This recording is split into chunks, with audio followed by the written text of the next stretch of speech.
If you're watching this, you probably want a dumb phone that is actually usable, something that is not used as a distraction but as a tool. And this one is the extreme version I created that doesn't even have an app store, and you can actually eliminate any app, even Safari. And I'm gonna show you how you can set this whole thing up. So first let me show you how I set up my home screen. I used the launcher called Blank Launcher, and it was available on iPhone 8 when I downloaded it. And just to prove you, it is the iPhone 8 and I am on 16.7. So in the blank space launcher, once you open it, you will be shown different apps on your phone or apps that are not on your phone, so make sure you select the ones that are in your phone. So if you go for messages, for example, photos, Safari and notes only, these are the apps that you are gonna have. And you just close, and as you can see, here's messages, photos, Safari and notes. I changed them all to lower caps just for the aesthetic. So on your homepage you would click add, the plus button, and you would scroll down to the blank space launcher and you would add this, the widget 1. And it will probably ask you to change wallpaper, but what I did for that, I clicked here on the cheeseburger or whatever, and then I went to customize widget and I clicked custom wallpaper. So go to home screen, long press, swipe to the next page, which will be blank, and take a screenshot. And then you go back to the launcher and the customization, you are gonna import screenshot and you're pretty much done. Next we have a ton of blank spaces, so you don't compulsively scroll to the app library and just tap an app and start scrolling. And to do that I used the app MD widgets. It adds some friction, so I went here, add a widget,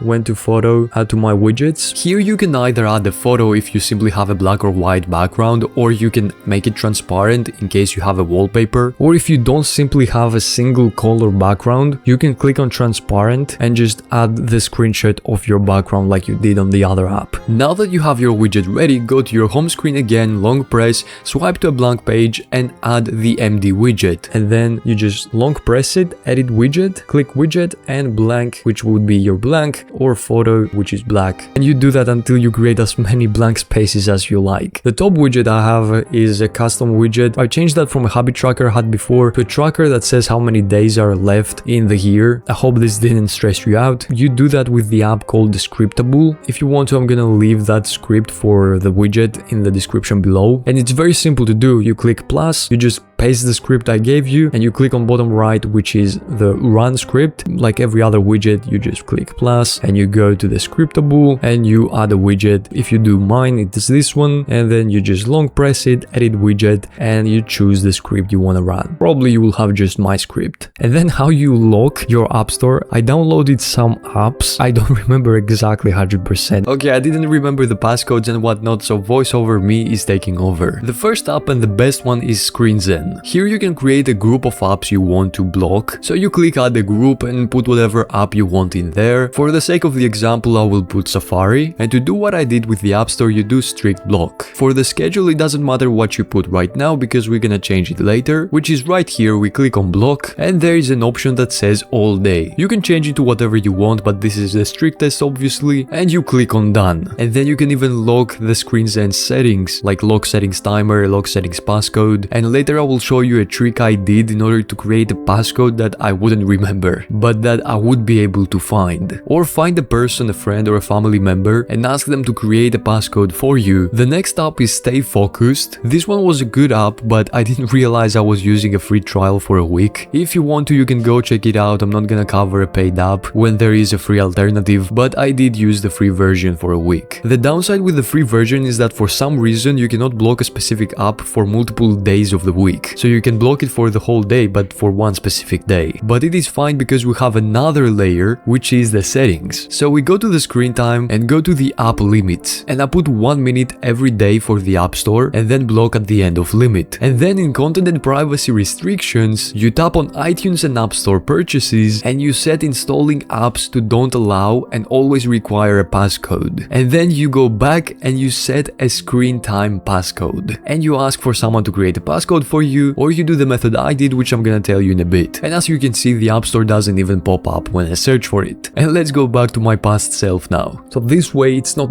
super easy to unblock, it has friction, but make sure you remember your passcodes because I don't remember. But what I did in order to make it more difficult to unblock it is that I created the passwords with AI. I went to ChatGPT, I think, and I asked it to create a passcode for me. And then I created multiple chats. I asked that like 20 times, and then I archived everything. So in order for me to find the passcode, I would have to go to the website, go to the archived chats, and go through the chats that I actually created and find the one that has the correct passcode. Maybe it is too much now that I'm thinking about it, but I want it the way that it is actually strict and not just go to the app, turn off the blocking, and you just download any app you want. Also, you noticed everything is black and white. That's because of Grayscale. You enable that through settings, accessibility, display, color filter, and then Grayscale. And I also have an automation through shortcuts where if I turn it off and I forget to turn it on, it will do that for me at sunrise automatically. So you go to shortcuts, automation, click plus, create personal automation, time of the day, do sunrise, daily, next, you do add action, search for settings, you click on settings, and if you scroll a bit down, set color filters, so turn color filters on, this is perfect at sunrise, and don't ask before running, and don't ask, and done, and that's it. If I would redo that, I would actually block App Store and Safari as well, and I would download an AI, probably a private one, but I don't think I would be able to download one on iPhone 8, but I'm telling that for you basically, and have that for your quick searches so you don't end up in any compulsive behavior rabbit holes. But the rest I would leave the same pretty much. So that's how you make an extreme dumb phone. You can take whatever you want from this video, customize it to work for you, and I hope that this video helped you, and tell me your opinion below. What are you using? What is your setup? This is as far as I've come. Don't buy an iPhone 8, and yeah, thank you so much for watching. I truly hope I will see you in the next one,